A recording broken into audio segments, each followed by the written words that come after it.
preparing for this video, I pondered the best way to express the fact that JetBlue owes me $707 and has been gaslighting me like a gambling addict ever since. And I fear that JetBlue has taken care of those who know too much in customer support and tried to help me.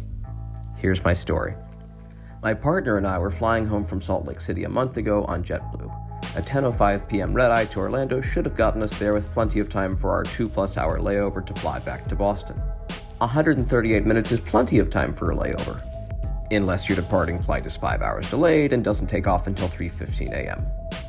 No worries, says JetBlue. Get in the plane, they'll find you the next flight out of Orlando. At Orlando, our ticket agent Joe tells us he can't find anything until the next day at 10 a.m.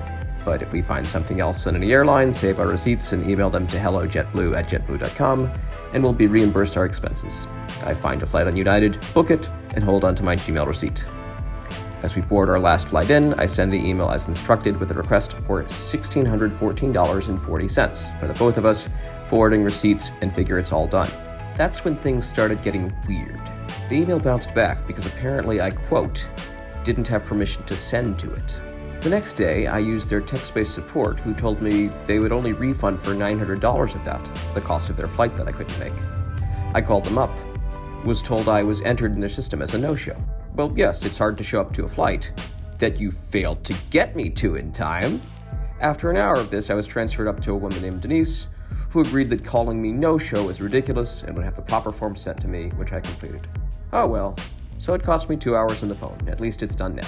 But little did I know that the reimbursement department gets their corporate inspiration from the dead parrot sketch.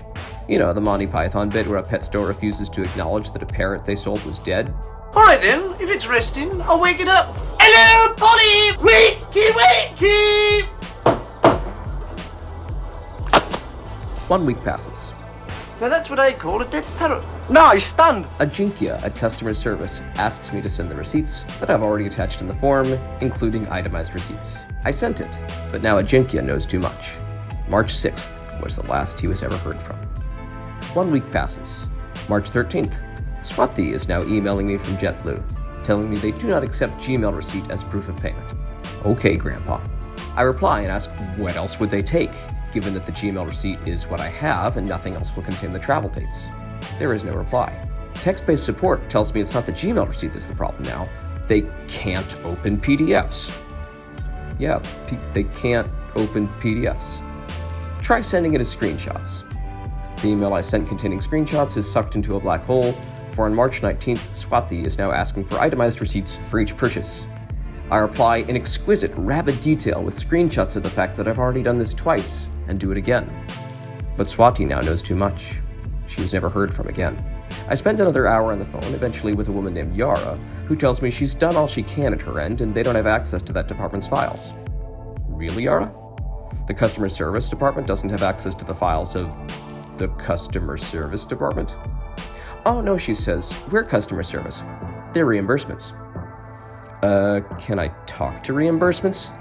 They don't have a customer phone.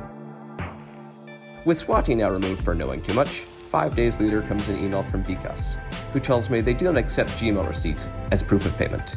I immediately reply and ask what form of receipt they would accept. I get no reply. 5 days later, a new stranger from customer support is telling me the same thing that Vikas told me. I laugh. I cry. I start thinking of parody lyrics to Blue Moon that will express my anguish. JetBlue, you screwed me all on your own, without a care in your heart. I start planning a YouTube video. Now, JetBlue did refund me that $900 they said they would, and they also issued us $200 worth of flight credit. But that's still a gap of $707 cash, and given the fury I harbor for the JetBlue experience, I consider $200 in JetBlue flight credit about as valuable as Enron stock. So again, JetBlue, you owe me $707. Everyone else watching this, I strongly encourage you to avoid JetBlue and the rotating team of unaccountable customer service. I will never fly them again. So, thanks for watching. Remember to stay coffee snobby.